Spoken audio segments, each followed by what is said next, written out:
करते हैं राजस्थान में, किन में बताओ? राजस्थान में राजपूतों का उदय या क्या बताओ? उत्पत्ति। क्या चीज?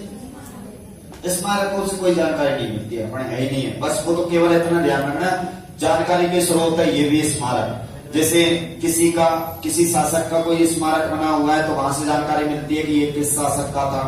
जैसे राणा सांगा का, जैसे हल्दी घाटी में देखोगे तो आप थोड़ा सा और आगे जाओगे, बलीचा नामक स्थान पर चेतक का स्मारक बना हुआ है, तो वहां से हमें जानकारी मिलती है चेतक घोड़े की, ठीक है ना, ऐसे। तो वो अपन वहीं देख लेते हैं।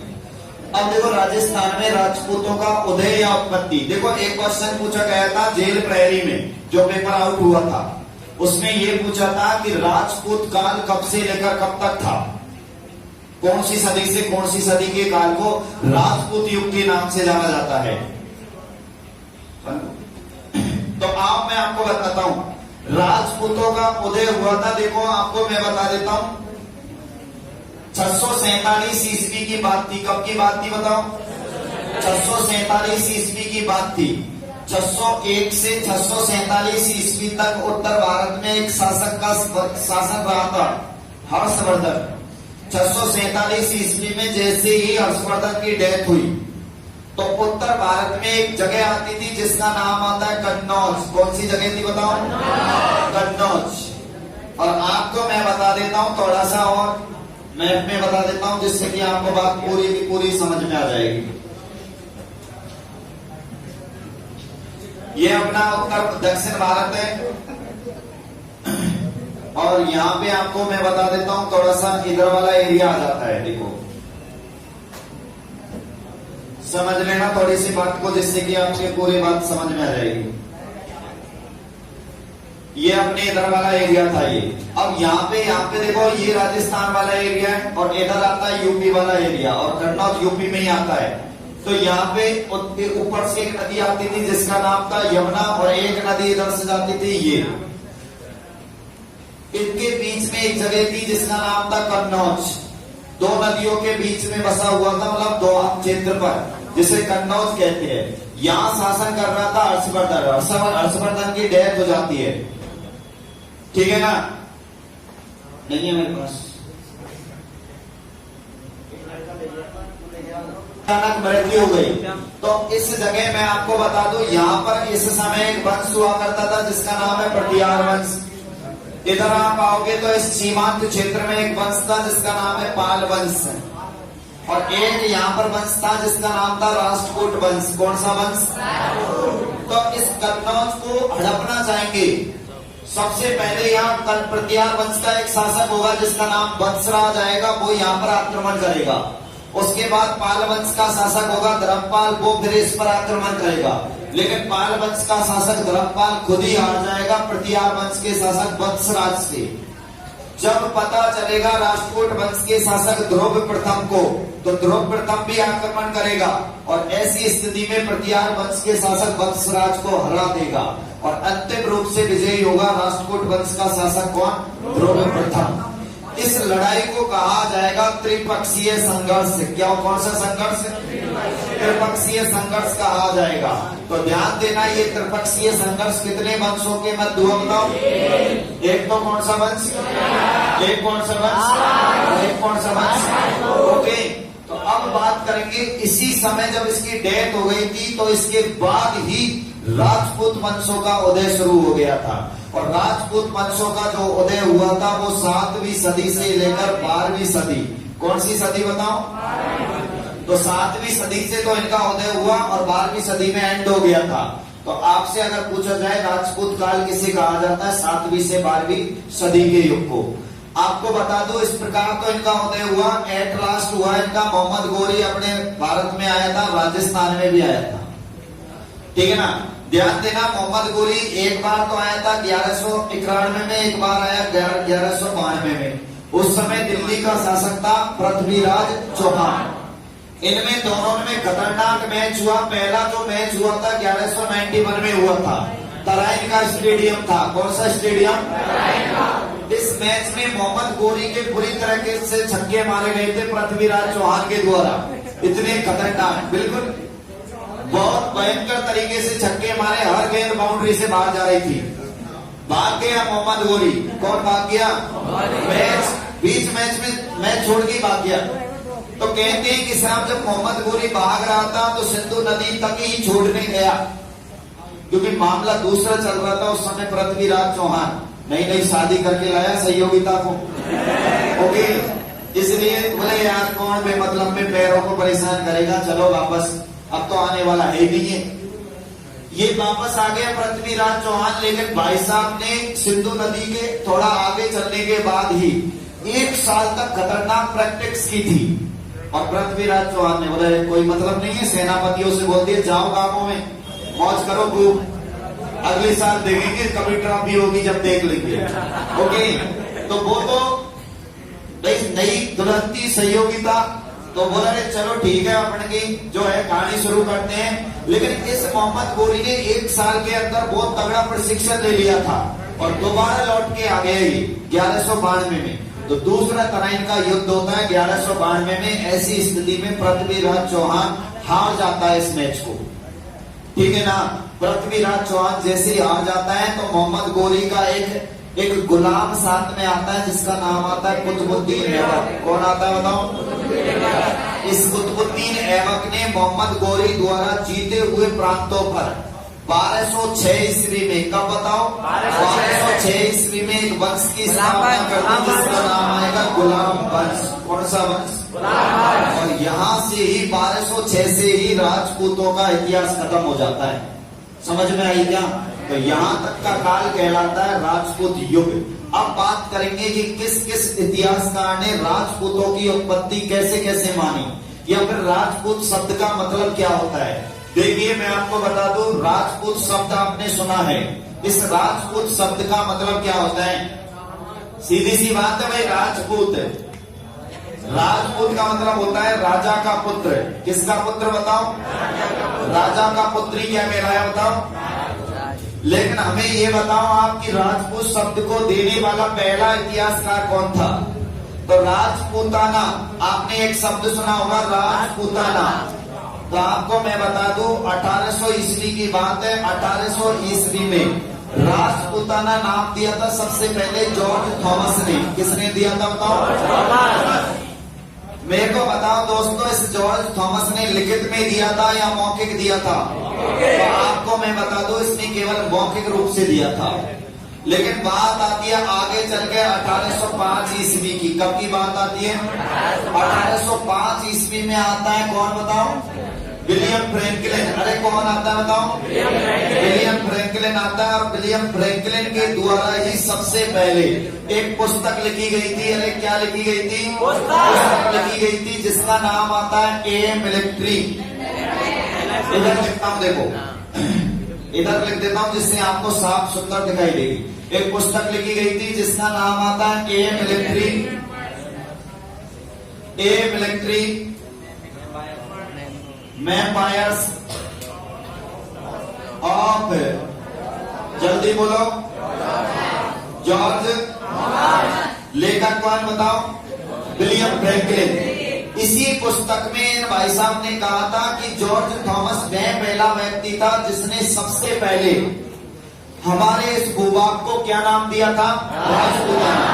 तो लिखित रूप में अगर पूछे तो लिखित रूप में विलियम फ्रैंकलिन ने, जबकि मौखिक रूप से जॉर्ज थॉमस ने।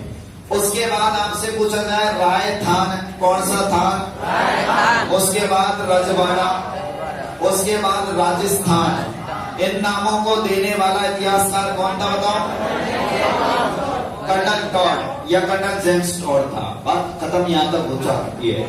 उसके बाद आपको मैं बताता हूँ, ये तो नॉर्मली बातें थी। इसके बाद अपन बात करेंगे कि राजपूतों की उत्पत्ति के बारे में किसने क्या कहा, क्या क्या बोला था। जैसे किसी ने कहा था कि राजपूत जो थे वो क्षत्रिय थे, किसी ने कहा राजपूत सूर्यवंशी थे, चंद्रवंशी थे, किसी ने कहा था शक या सीथियन जाति के थे, किसी ने कहा विदेशी थे ये, किसी ने कहा मिक्स जाति के थे। समझ में आया? जैसे मिक्स जाति के कैसे भाई आर्य लोग अपने भारत में आए, सबसे पहले आर्य आए अपने भारत में। यहाँ द्रविड़ अपने भारत में उस समय रहा करते थे। आर्य लोग आए, चारागाह की खोज के लिए आए। आने के साथ उन्होंने देखा माहौल शानदार है, खूब नदियां, खूब चारागाह है।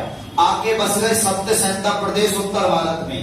उन्होंने यहाँ पे अपने यहाँ अड्डा जमा लिया।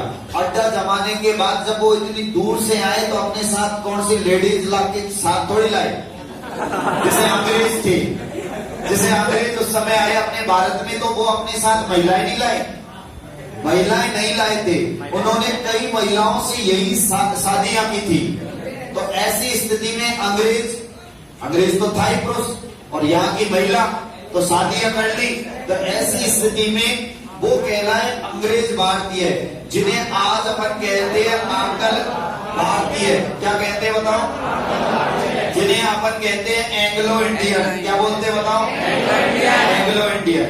ऐसे ही कहते हैं कि अपनी जो यहाँ पे जो राजपूत जाति निवास कर रही थी वो मिश्रित जाति से उत्पन्न मानी जाती है, मतलब मिक्स था। ठीक है ना? उसके बाद मैं आगे बात करूं, ठीक है ना? हाँ, हंसते हैं तुम यार। आगे मैं बात करूं तो इस प्रकार की अपन बातें करेंगे कि हीरा शंकर, गौरी शंकर हीराचंद ओझा ने क्या कहा, दशरथ शर्मा ने क्या कहा, सीबी वैद ने क्या कहा, ठीक है ना, कर्नल जेम्स टॉड ने क्या कहा, ठीक है ना। इन इतिहासकारों की अपन बात करने वाले हैं। तो पहले अपन यहाँ तक की बात एडजस्ट कर लेते, फिर मैं आपको एक सारणी बनवाऊंगा, उसको बच्चों की बात स्टार्ट करेंगे आगे चल के। बच्चों से ये समझ लेना आनंद आने लग जाएगा, क्योंकि ठीक है ना, मैच शुरू हो जाएंगे फिर। राजपूतों की उत्पत्ति के सिद्धांत, बिल्कुल किस किसने क्या क्या सिद्धांत दिए थे वो अपन को बात करनी है। देखो, सबसे पहले कहा था कि राजपूत अग्निवंशीय थे। कैसे थे बताओ? अग्निवंशीय थे राजपूत। राजपूतों की जो उत्पत्ति हुई है वो अग्नि से हुई है, ऐसे कहा था। और ये कहा किसने? अग्निवंशीय। भाई राजपूतों को अग्निवंशीय बताया था किसने बताओ? चंद्रप्रदायी ने। किसने बताया? चंद्रप्रदायी ने बताया था। और इसने एक ग्रंथ का नाम लिया था इन्होंने, पृथ्वीराज रासो। बिल्कुल बिल्कुल छाप लेना, पृथ्वीराज रासो। ध्यान देना, सीधा लिखता हूं। ये जानकारी हमें देता है कौन सा ग्रंथ बताओ? पृथ्वीराज रासो ग्रंथ। और उत्पत्ति इन्होंने बताई अग्नि कुंड से, मतलब हवन कुंडों से। आगे मैं बहुत बढ़िया तरीके से समझाऊंगा इसको। हवन कुंड आबू पर्वत पर किया था और वहां से 4 राजपूत वंशों की उत्पत्ति बताएंगी, प्रतिहार, परमार, चौहान, चालुक्य। आगे बताऊंगा मैं, केवल यहाँ तो थोड़ा सा डाटा याद रखना है आपको। तो एक बात तो ये हो गई अपनी, ठीक है ना। आगे जाके एक आता है कि नहीं ये तो ब्राह्मण वंशीय थे।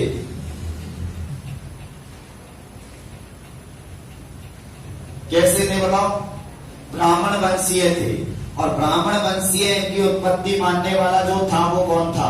तो आपको ध्यान रखना है, भंडारकर का नाम सुना होगा आपने, टी.आर. भंडारकर। और भंडारकर ने एक अभिलेख का उल्लेख किया है जिसका नाम आता है आबू अभिलेख। कि आबू अभिलेख में इस बात का उल्लेख मिलता है कि ब्राह्मणों से उत्पत्ति हुई थी राजपूतों की। तो अगर आपसे पूछा जाए कि राजपूतों को ब्राह्मण वंशीय किसने बताया था, तो ऐसा पूछा गया है।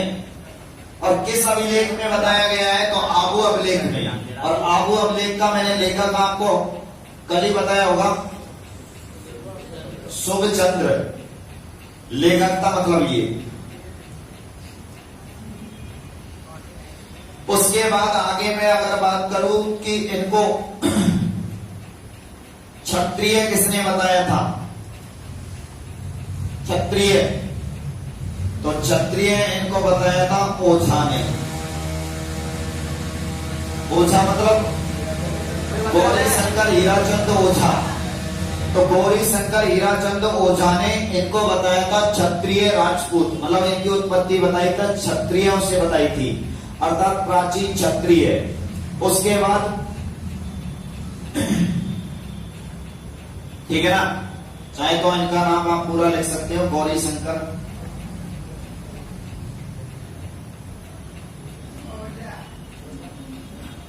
हीराचंद। और फिर आता है सूर्यवंशी, मतलब सूर्य से, या इनको चंद्रवंशी किसने बताया था? सूर्यवंशी या चंद्रवंशी इनको किसने बताया था? ये भी बताया था ओझा ने। एक तो ओझा था और एक और आता है जिसका नाम आता है सीवी वैद। फिर उसके बाद बात आती है कि साहब इनको मिश्रित जाति का किसने बताया था?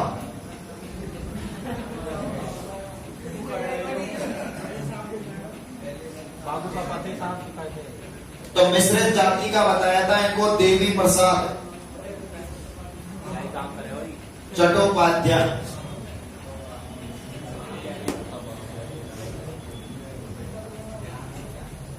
ये बात आप यहां तक की एडजस्ट कीजिए, फिर मैं आगे कुछ बातें और बताता हूं। आप ये बता दो कि इससे आगे और लगवाएंगे तब? नहीं,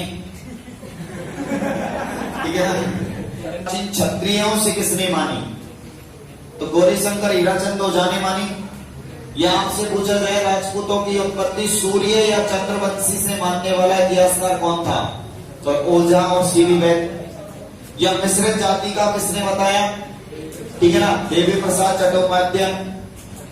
या फिर आपसे पूछा जाए राजपूतों को ब्राह्मण वंशीय किसने बताया? डी.आर. भंडारकर ने। और किससे जानकारी मिलती है? ये कई बार आया एग्जाम में कि राजपूतों की उत्पत्ति अग्निकुंड से बताने वाला इतिहासकार कौन था? चंद्रवरदाई। किस ग्रंथ के अनुसार? पृथ्वीराज रासो। ठीक है ना, उत्पत्ति किससे मानी? अग्निकुंड से। इसका मूल नाम था चंद्रवरदाई का पृथ्वीराज वल्लादी। ठीक है ना, पृथ्वीराज वल्लादी नाम इसका वही था। जो ये पृथ्वीराज का ही दोस्त था, ये पृथ्वीराज चौहान का, उसका ही दरबारी कवि था। तो ये बात लिख ली क्या?